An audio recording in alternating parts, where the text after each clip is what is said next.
Alô, meu considerado, aquele abraço, bom dia. Sextou no Tomazão TV e finalmente acabou a novela. O Remo tem um novo técnico, é o colombiano Juan Carlos Osorio. Pois é, já passou pelo Brasil, treinou a seleção mexicana. A gente vai falar um pouquinho dele aqui, tem uma opinião, inclusive abalizada, do meu querido Eduardo Afonso, jornalista da ESPN, que trabalhou com ele no São Paulo, falando, né, de alguns aspectos interessantes do técnico azulino que vai comandar o Leão a partir de janeiro para começar a temporada, e tomara que seja uma temporada alvissareira, é assim que a gente torce, né? Com relação a reforços, agora as coisas vão começar a caminhar.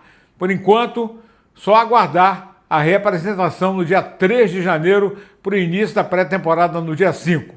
E o Paysandu, que negocia com um meia e pode ser anunciado a qualquer momento. O Comitê de Futebol trabalha nisso, mas também o jurídico com muitos problemas de ações trabalhistas, inclusive uma inesperada, né? Ou talvez até esperada pela atitude de má fé usada pelo Rossi, que negociava com o presidente Roger e foi para a justiça, mesmo sabendo que poderia resolver de uma outra maneira. Caráter, né, meu amigo? Lamentavelmente. E ainda bem que não vai continuar no Paysandu. Esse já pode ir seguir o seu caminho. É menos um problema. Na justiça, o problema vai ser resolvido de outra forma. Não esquece de assinar o canal, de acionar o sininho para acionar aí as notificações. E o like, que é importante, que eu digo sempre, para a gente reforçar o conteúdo, para fazer o canal ficar mais forte. Vamos chegar aos 41, subimos o elevador para chegar aos 50. Tem 4 smartphones, uma camisa do Paysandu, doada pelo nosso querido Júnior Rocha, técnico bicolor, e uma camisa azulina também, oferta do canal no Tomazão TV. Então vamos com a gente, vamos lá, vamos fortalecer o conteúdo e começar falando do Leão Azul Paraense, que ontem, no final da manhã, acabou a novela depois de quase 25 dias de espera, de expectativa para contratar o comandante azulino, aquele que vai trabalhar no comando do futebol do Remo dentro de campo. Não sei se fora ele possa ter também algum tipo de comando. É um cara experiente, né? Um colombiano de 64 anos, o Juan Carlos Osorio, né? Juan Sebastián Osorio, ele não, o pai dele, né? Não, o nome dele, o Juan Sebastián Osorio, é o nome do técnico azulino, colombiano de 64 anos. Ele é natural de Santa Rosa de Cabal, na Colômbia. Estava no Tijuana, no México. Aliás, 15 jogos, 6 vitórias e 9 derrotas. Não empatou nenhum jogo. Ou ganhou ou perdeu, mas perdeu mais que ganhou. Mas tem um histórico, inclusive, de Copa do Mundo. Foi técnico da seleção mexicana no ciclo da Copa da Rússia em 2018 e comandou a seleção mexicana, inclusive enfrentando o Tite, né? Que agora está no Cruzeiro, e o Tite era técnico da seleção. O Brasil ganhou de 2-0 a seleção mexicana, passagem por São Paulo em 2015, 2024 no Atlético Paranaense, depois se transferiu para o Tijuana, no México, e agora veio parar no Clube do Remo.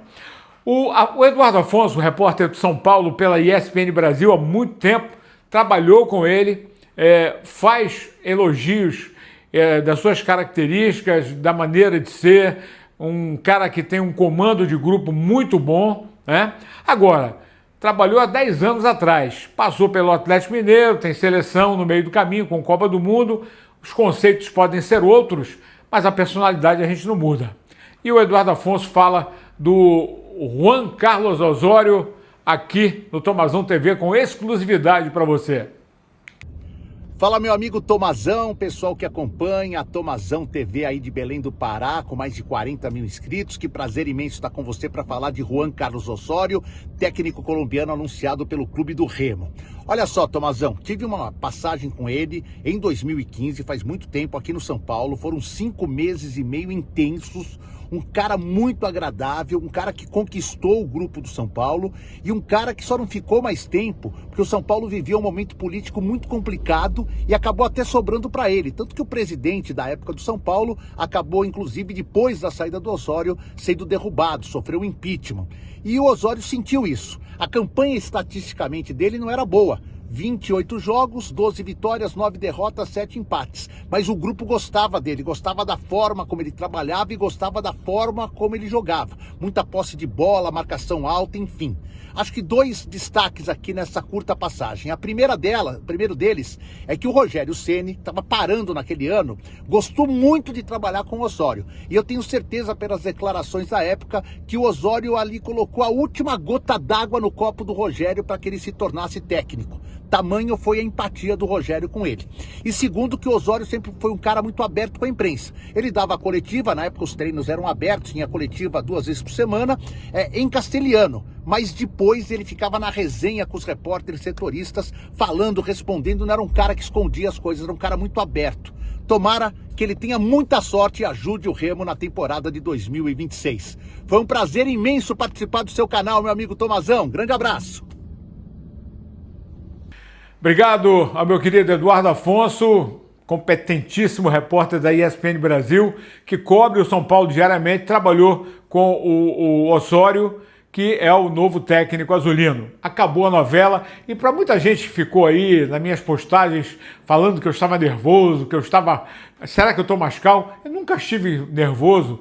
A gente sempre fica preocupado com a demora na resolução de problemas, porque o Remo está num outro patamar. Série A não é Série D, não é Série C, nem Série B. É muito mais acima do que se imagina.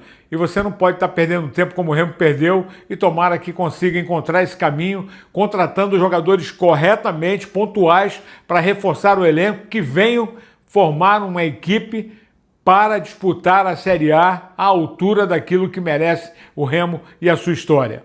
Essa é a minha opinião. Agora, se eu estava calmo ou se eu estava nervoso, muito pelo contrário, muito tranquilo. Aliás, ontem eu estava meio aborrecido, esqueci de fazer esse registro. Ganhei esse copo aqui, olha, lá da final da Libertadores de Lima, tá? Lá do Monumental, tá aqui a taça da Libertadores, meu amigo Gustavo Rocha, muito obrigado pela lembrança, conquista inesquecível, tetracampeonato da Libertadores pelo Flamengo, e a gente vai arrumar um lugarzinho aqui para esse copinho, que é uma exclusividade também aqui do nosso canal, até porque é um presente do meu amigo Gustavo Rocha, e eu agradeço penhoradamente. E o Paysandu? Bom, problemas de justiça do trabalho, já chega a um montante de 12 milhões, juntando todos aqueles jogadores, Pedro Del Valle, o Dudu Vieira, jogadores que entraram primeiramente lá, o Quintana, no vídeo. Bom, agora o Vilela essa semana e ontem o Rossi. O Rossi estava negociando com o presidente Roger ou a permanência ou a saída de uma forma tranquila, né? Até porque dificilmente ele iria reduzir o salário para continuar jogando no Paysandu.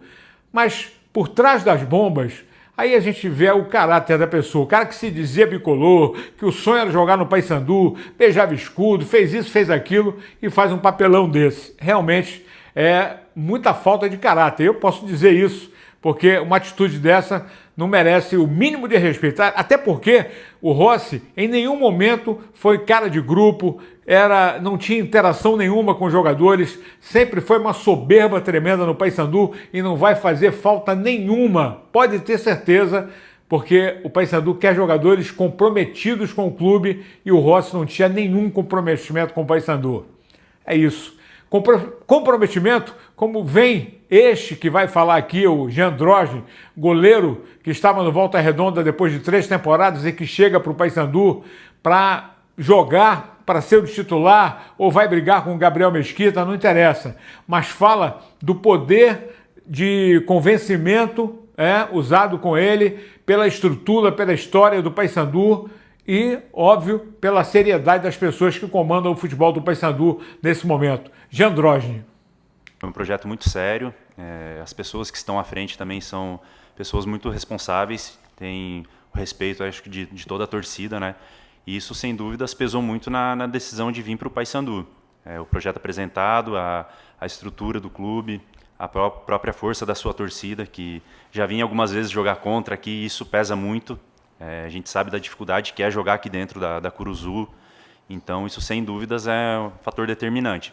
E eu venho bem motivado mesmo para poder ajudar o Paysandu a voltar do lugar que ele merece, construir uma história no clube e poder ajudar da melhor forma possível. Essa cobrança vai existir do torcedor, que é normal no time de massa. Qual o grau de dificuldade, qual o grau de importância dessas competições que o Paysandu vai fazer durante 2026 e esse desafio propriamente particular de você? Sim.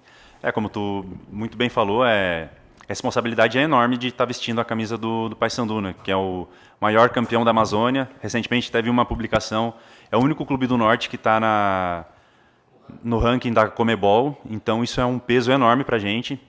E a gente entra em todo campeonato que o Paysandu entra, ele entra para ser campeão. E sem dúvida nenhuma, os atletas que estão chegando com esse pensamento de fazer um ano diferente, um ano muito competitivo, para a gente poder dar alegrias ao torcedor, que é o que eles merecem. Aí o goleiro de Androge, muito simpático, o cara de uma poder de palavra tranquila e que vai ajudar muito o Paysandu nessa empreitada, até porque estamos na expectativa, né? Primeiro, a negociação com o Marlon, que talvez não continue no Paysandu, é outro que deve deixar o clube, mas ainda está em negociação, pode ser que continue, pode ser que saia, mas é mais fácil sair do que continuar. Já o Rossi pode ir, não vai deixar saudade nenhuma. E o meia, que o Comitê de Futebol trabalha para anunciar nas próximas horas, esse meia que pode fazer a diferença para o Paysandu no Campeonato Brasileiro, nas campanhas que o Paysandu vai fazer, Parazão, Copa Verde, Copa do Brasil, que é o jogador que faça a diferença, como disse o Alberto Maia a nós naquela entrevista que fizemos exclusiva com ele. E o Paysandu continua a sua pré-temporada, aguardando o restante dos jogadores que devem se apresentar a partir de amanhã, no sábado, depois de curtir as férias. E é a pré-temporada do Remo, de 5 a 15, em Belém, usando a estrutura do Baianão e talvez um hotel da cidade, onde os jogadores deverão ficar concentrados. É o que temos por enquanto. Se tiver novidade, pode ficar ligado que você vai saber aqui no Tomazão TV. Aquele abraço, abençoado final de semana.